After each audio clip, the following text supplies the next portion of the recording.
அது நேரத்துல ஆண்டவன் நினைச்சா நடக்குங்க.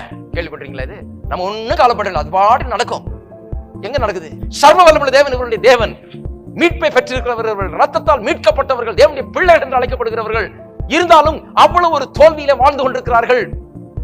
ஏன் நான் சொல்லுகிறேன், இந்த பிலாசபினாலதான் எல்லாம் அது நேரத்தில் அது பாட்டுக்கு நடக்கும்.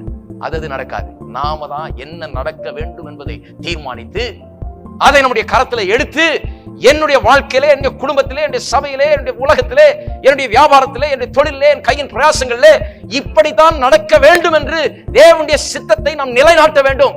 அப்பொழுதுதான் வெற்றி நம்முடையதாக. சேதங்கள் அணுகாது பரமனியின் தீபமாய் வாரும் இங்கே சுராஜா.